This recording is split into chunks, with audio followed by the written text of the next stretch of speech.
It's three guys who combined to play 15 seasons in the National Football League trenches. Well, two guys. And Mackey, who didn't do shit. He just sits there and looks pretty. This is the O-Line Committee.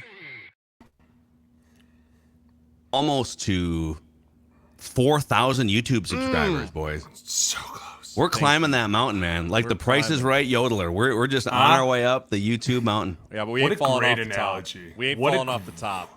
That's a great analogy. Yeah, we don't want to go over the yodeler. top, We're not right? going over. We're not Dude. going over. We're just going to steady climb it. We're just grinders, lunch pails. Just lunch pail guys. Did you guys ever dabble in Price is Right? Like, did you ever Yes. binge it as, okay. I mean, when you were like faked sick, being Yeah. like, oh, I don't feel good. And then like there was before YouTube, before Netflix, and you watched Price is Right, Judge Judy. Yep. And then if your mom didn't get home in time, you got to watch the occasional Jerry Springer. Yes. Those were the days. Well, here's Those the were problem. days. I was talking to my wife about this the other day. Did you guys go home for lunch?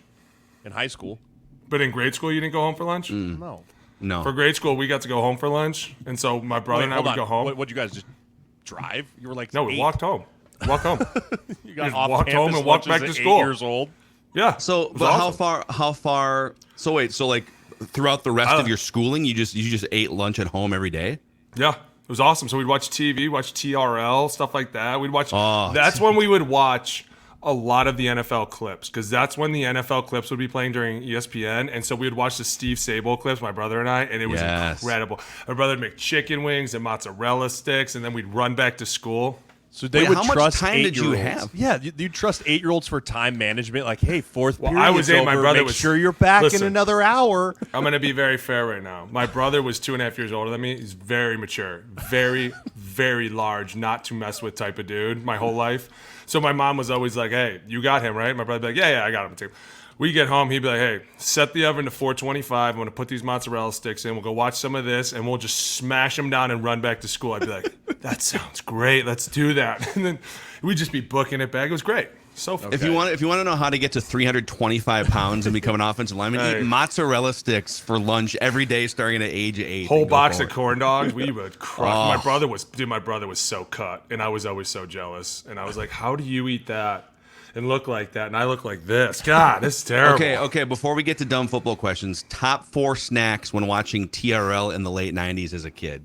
Oh, corn dogs were number 1. Chicken wings was number 2. Cheese sticks was number 3. And French bread pizzas was 4. We had a list for my mom, like, hey, just get this for us, and we'll be okay. Because my mom worked all day, right? So it was just my mom, my grandma, and my grandpa, and they all worked all day. And then my brother and I just fed ourselves. It was great.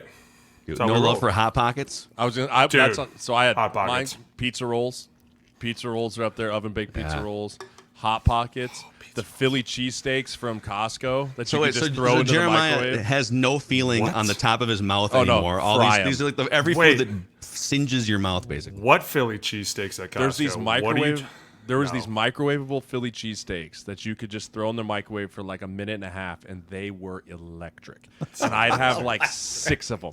Right? They were electric. Right? Where were these? They were in Costco, man. We They big were- Costco family, big Costco bulk buy. Because I mean, I'll put it this way: when I left for college, right? I left for college in June. When I came back in like right before camp in late July, my parents picked me up from the airport in a brand new car. And I'm like, what the hell? You guys got a new car? They're like, yeah. Like all of a sudden at the end of the month, we had this like $500 surplus left over because we didn't have to feed you anymore. And we realized we could handle a car payment. And so they literally bought a brand new car because the amount of food that I was going through when I was in high school. Like You're it not was- eating 14 hot. What was the Exactly. difference between Hot Pockets and Lean Pockets? Remember they came out with Lean Lean Pockets? pockets were Ew. gross. There's like fat-free cheese, like gluten-free Ew. crust. Like you might as well just eat clay. Yeah. What, Just eat cardboard box it came in. Jesus, sounds terrible. What is this? It's, I don't know. It's a cardboard box inside a cardboard Like box. if you're trying to Crap. eat healthy, you're not eating lean pockets. that's the thing. It's No. like I gotta lose about 10 pounds this month. I switched to Lean Pockets. Switch to Lean pockets. Amazing. Oh, By the my way, God. I realized why we didn't. We were the Sam's Club guys. We were the other side of town. Yeah, we were on the other side. You were at the Costco. Costco, living large at the Costco. Shout out to the EP Costco. Love Larry, the manager. It's my guy up there. You would know the Larry, manager at classy. Costco. By the way, if you No, guys I could click that subscribe button and the like button here on the O-Line Committee YouTube channel, and you can listen to episodes too on Apple and Spotify. 5-star rating, positive review.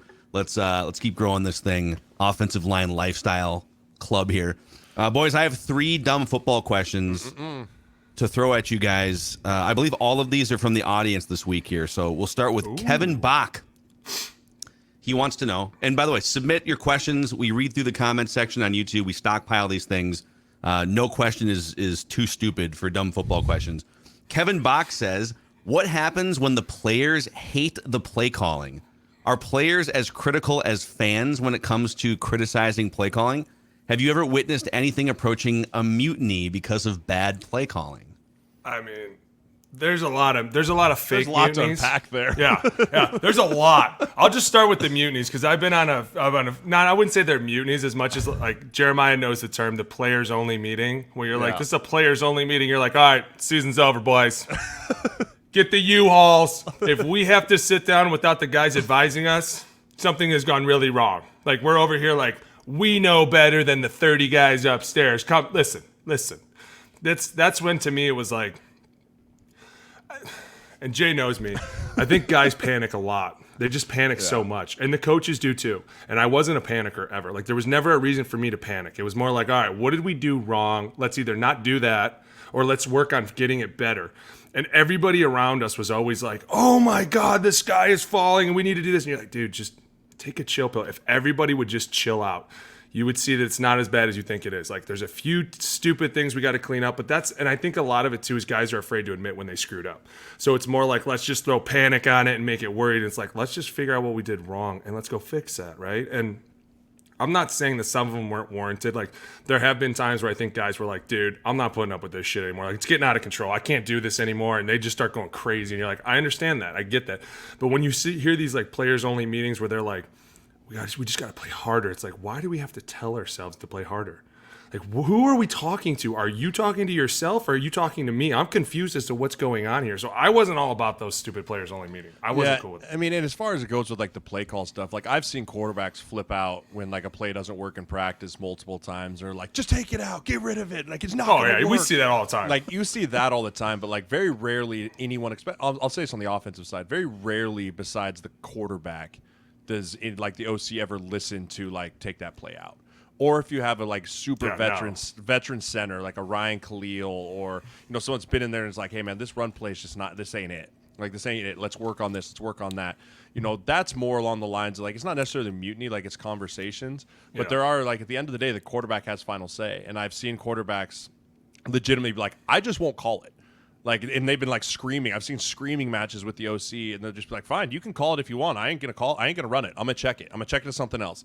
Right. And like, so you've seen that go back and forth. And as an offensive lineman, you're standing there like, okay, well, I'm just going to call whatever the quarterback runs. Like, whatever. Like, dude, it's not awkward. A big deal. But like, it gets super awkward because then the quarterback comes to the huddle and be like, that's freaking stupid. All right, here we go. Gun, trips left. And you're like, that's not the play. And then you get up there. I know he didn't call that. You run it in practice, right? And it's like they have a scout team look specific for the one play, and you're running something different. And then every single coach's head explodes, right? They're like, what are you guys doing? The quarterback's just like, I checked it.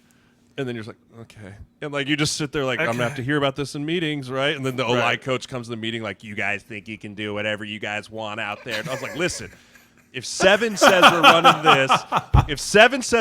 this, we're running this. He's like, that wasn't the play. I was like, so what he called in the huddle.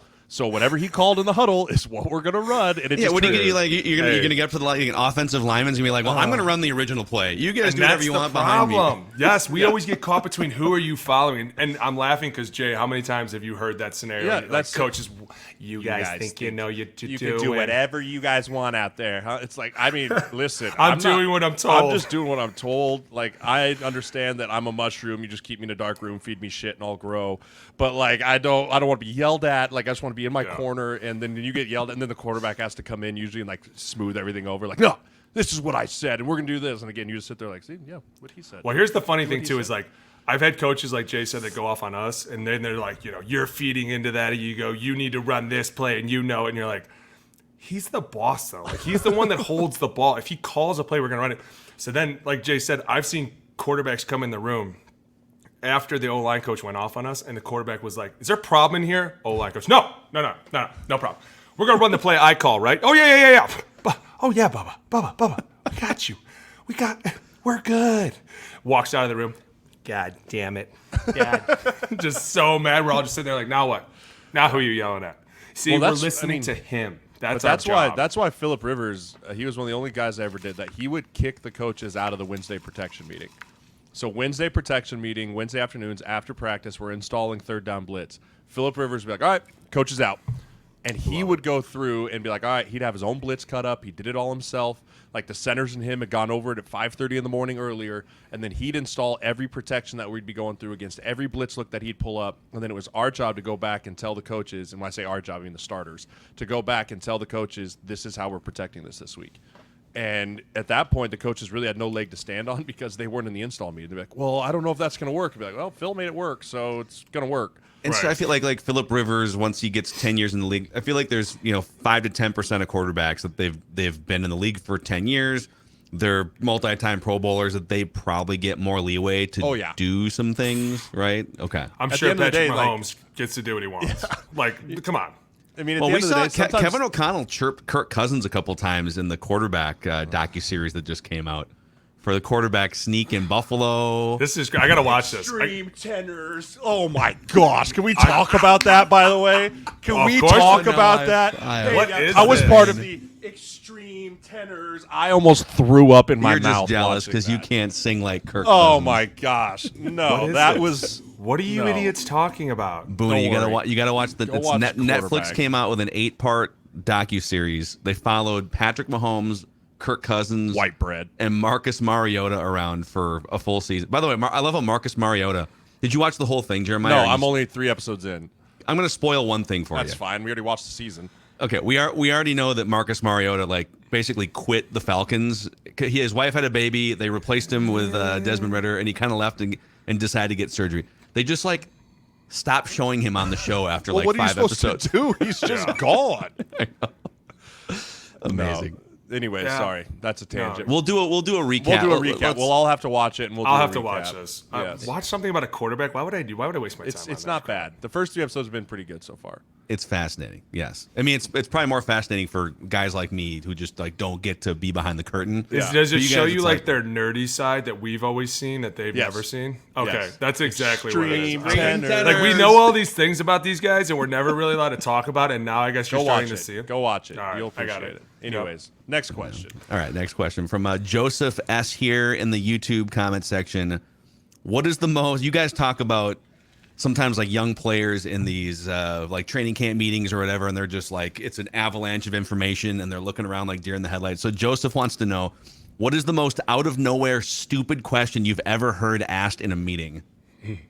Oh boy. I mean, I'll give you one here. This is more of a funny one. So it wasn't from a young guy. So I was on the Carolina Panthers in 2018 when we got bought by David Tepper, right? So there's that whole thing going through.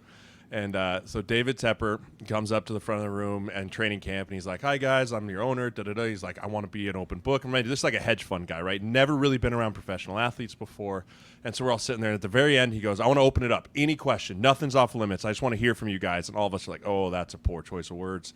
And Cam Newton, front row, boom, hands straight up. Mr. Tepper, Mr. Tepper, Mr. Tepper. So,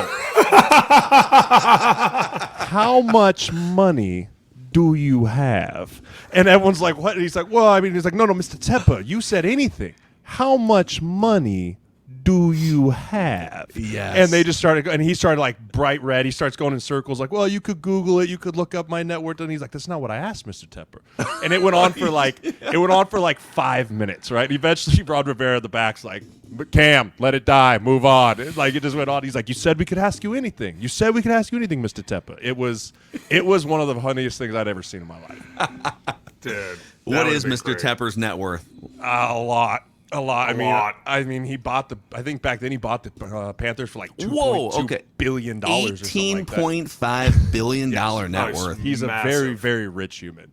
Do you think he knew that? He probably knew the ballpark, right? He probably knows the exact amount. Are you that's kidding probably me? even Those low. guys know That's everything. probably even low for what's actually reported. But just the way Cam, front and center, hands straight up, Mr. Tepper, Mr. Tepper, Mr. Tepper. Quick question: you said anything? Yeah, that's literally as soon as he said that, I was like, oh boy, anything? You can't say anything. I mean, I don't know. There's a lot of dumb things said. There's a Brett Favre story where he pretty deep into his career, didn't know a few years in, didn't know what a nickel defense was. He had to ask Nothing like they that. keep talking about nickels and dimes. Like, what does that mean? It's like I've never heard anything like that. No, nobody's ever really asked a question like that. Maybe like, I mean, maybe some of the dumbest things would be like, hey, they say open and closed. What are they talking about? You'd be like, middle of the field. But like, I wouldn't expect a guy to know a lot of that stuff. I think some of the dumbest questions come like, I could think of one that one of the guys asked one time. We were talking about a blitz, and they were really we got beat on it, and they were kind of talking like a big fight was breaking out about who was wrong, and so, out of nowhere the hand comes up. He's like, "Hey, by the way, what's the D&D here?" Everybody was like, "Who gives a shit what the D&D is?" Like, I just remember everybody was freaking out. I was like, "Yeah, why'd you ask that stupid question?" Which means down in distance, by the way. Down in distance. For all of you out there that don't know what D&D means, it's like, down I in didn't distance. know. For all you Dungeons and Dragons fans who got confused there for a second. I don't know. I'm trying to think of something really stupid because I know I've heard a lot of them that I was like, "Did he really just ask that?" I mean, I know guys I can say this. There are guys that are vets that don't know as much as you think that they do, because there's been a lot of times where like they'd put it up on the board and be like, "Hey, what's this defense?" And the vet would be like, "Over," and everyone would be like, "What did he say? What did he say?" You're in your ninth year, guy. What do you? We're all looking at it like, no. What's this defense? I mean, under. Did he just say under? He literally had a 33% chance. That happens more than I'd like to admit. He'd be like, "Dude, you had a 33% chance to get that right, and you guessed both wrong answers." That's an odd. Usually it's the left tackle too. The left tackle that's like his only job is to block that like $50 million sack monster out there, and you just kind of leave him in his corner, and every now and then you poke him and wake him up like, "Hey, what's this?" Over. And then you look back and be like, "No, it's okay. You tried. Next time." And then you'd be like, but then he just goes out there and moshes a defensive end. You're like, "Good job, bud. Good job. We'll put someone smart next to you." Dude, I may have played with a few guys like that, and I can tell you right now that I played with one guy that was really, really smart, but at times asked a lot of questions. But I'm telling you right now, when you unleash those dudes on people, it is fascinating to watch, because like there's nothing going through their mind but one thing: kill that one dude. So when they look at you and they're like, "Yo, where we going?" You're like, you just point him. He's got to die. Roger that. And all of a sudden you're like, the center would look at me and be like, "What'd you tell him?" "Hey, we go Zorro, baby. Everybody's coming." Like we're full go now. Dude, and it's fun because they're such monsters, and they're aggressive, and they can move, and they're funny, and they're crazy. But sometimes not everybody can understand the playbook, and you get that. But you get a lot of dumb questions when guys don't understand what's going on. Okay, I'll end this with this. It's not the dumbest question, but the thing that used to infuriate me the most question was when you'd have a young guy that would ask a question he already knew the answer to. Right, like trying to earn some brownie points with the coach. Like it's very clearly and obvious that everyone knows the answer to this. Like we've gone over it all week long, right? It's like a Friday meeting. It's almost game time, and we know that there's this one look that if we get this, we're going to check it into this one specific play, and then like we'll be watching on tape, and you'll have a young guy's hand come up and be like, "Yeah, what's up?" Be like, "Hey, so if we get that overlook into this defense, we're going to check it into this play here, right?" And the coach will be like, "Yeah, all right," and be like, "Okay, yeah, I just double checking." We're like, just showing off. You knew the answer. Like, why would you ask that? Like, and you just ding him for an stupid SFR or whatever he wanted to put it in. But or how about the ones that would keep the meeting longer? Those are the worst. Okay, yeah, this is a good question, because now you've taken me down this road, and Jeremiah got you there, so you're welcome. You'd be getting ready to end the meeting, right? They'd be like, "All right, last play." You'd be like, "Great. Start the car. We're going to be good." Right? Like, I'm out of here. All of a sudden, hand goes up in the front row. No. No. Let me leave first. Let me leave and ask your question. Coach, I got a question about this real quick. Hey, what if we get caught in this play? We wouldn't. That's not the personnel that we're in. That's a good question. Son of a bitch. Let's pull up the film. Yep. Let's go back and look at a couple other plays. No, let's not. All of a sudden, this like 5 minutes ago, my car's already dead, back to being cold. My wife's like, "Hey, are you coming home tonight?" "Yeah, babe. I'm there. Yeah. Just give me a couple minute." people are leaving, poking their heads, and like, "Oh, sorry, you guys are still meeting." Like, shut the doors. They're walking. Don't pull me in. And it's the worst. This is the ultimate worst. When we get stuck late, and then a quarterback pops his head in. "Oh, just the guy to ask. Come here. Come in here real quick." Then we're all like this. You did it to yourself. Yeah. You did it to yourself looking for snacks, didn't you? You son of a bitch. Now you're stuck here with us all night. Looking for snacks. Terrible. King Moneymaker chimes in here and says, I'm high as shit. This is a great podcast. Shout Thanks, out to the King King Moneymaker, Moneymaker, man. baby. Dude, King Money, that's my dude. Just high as a kite, grinding Love it. film. Just love it, King. Keep it up, baby. Keep up the good work. OMNK477 on YouTube says, when a quarterback gets asked about a play where you obviously missed a block or an assignment, what do you want that quarterback to say? I'm assuming like to the media. Wait. He's Go asking. back. What did Who's you asking? say? Who's I'm asking the confused. question? Okay, so who's the YouTube? No, like who's asking the quarterback this question? I'm guessing the media. Okay, so Okay. when the media asks the quarterback, He doesn't specify that, but We're gonna I specify think he means like when a yokel like me says, okay, hey, on that play in the fourth quarter. So when a quarterback gets asked for a play where you obviously missed a block or an assignment, what do you want that quarterback to say? Well, you can answer both ways. To the media, and then what do you want to happen behind the scenes? Oh, this is easy. yeah, Super go ahead, easy. Booner. All right, so the minute that question gets brought up, there's an easy way to do this is you kind of always include it in the we setting, and that's what I always did. When anything goes wrong and somebody gets called out, you pull them into the we. You pull them back into the group and you go, we need to do a better job of that play. We will talk about that later. If somebody gets praised, you let them roll with the I. He is awesome. He's amazing. But the minute somebody gets pulled in, you have to instantly be like, no.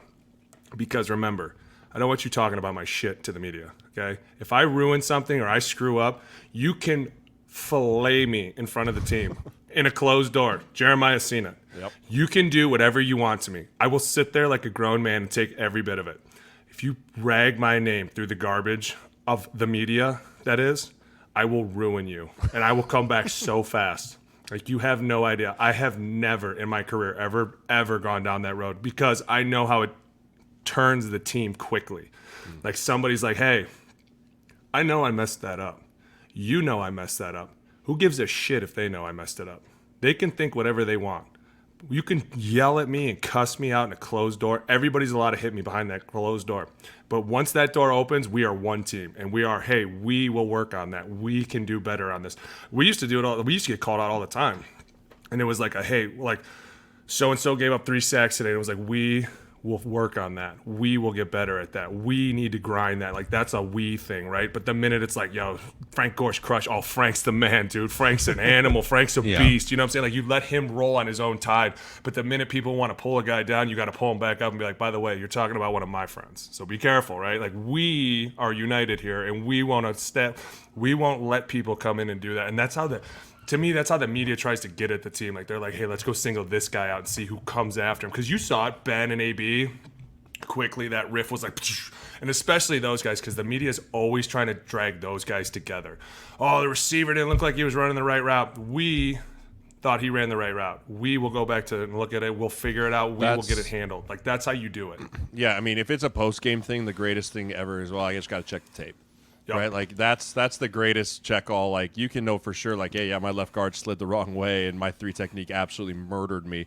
But you're going to say, we got to go back, check the tape, make sure I got, like, in the right thing. And it's Are these definitely like your we. own, for you guys, like your own sort of leadership instincts after 10, 15 years? Or is there like a PR sort of like, hey, here, if you get asked this type of There's- question, in training camp, there's always the PR person that gets up there and speaks, and all of you are half asleep and don't really want to listen to him. But he just talks about, like, there's a certain things, like, right, we never call out players individually, we never call out coaches individually, and we never talk about injuries. Right? Those are kind of the 3, like, do not speak unspeakables. But people do it all the time, But quarterback specifically, I think it's his job to really stand up front and take the arrows. But it's like Booney said, if he stands up front and he takes the arrows from the media like he should, when he gets in those closed rooms, there is no off limits, right? He can dog cuss anyone. He can circle with the laser pointer the individual as much as he wants because he has your back. When it flips like that, like Boone said, when it flips and he's out there throwing you to the wolves, it doesn't make you want to block harder for him. I'll tell you that. Right, it doesn't make you want to be better because, like, you at the end of the day, it's like, if he has success, is he gonna come back to the media if he throws for 300 yards next week and be like, hey man, my right tackle, he was the reason that all happened, right? Like, that's not how it works, and we're not asking for that, but there is a give and take of a respect factor of, listen, I know I didn't do it right. You can cuss me out behind these doors. We'll get it fixed, but just don't throw me to the wolves, man. Like, just don't do that. Don't deflect. Do you guys remember like Andrew Luck the last 2 or 3 years, and he would. And there's a podcast that kind of details this from, I think it was the Athletic football show or something like 6 months ago. And they would play clips from these press conferences where the offensive line every game would just be undermanned or whatever. And he'd have like internal bleeding. He'd literally be coughing up blood and then like go to his post-game press conference and he'd still get up at the podium. And everyone who watched the game knows, God, this guy, man, he just like needs a little time to throw the football right. And he'd get up there and it's like Andrew Luck voice, and I just got to be better. I just got to be better.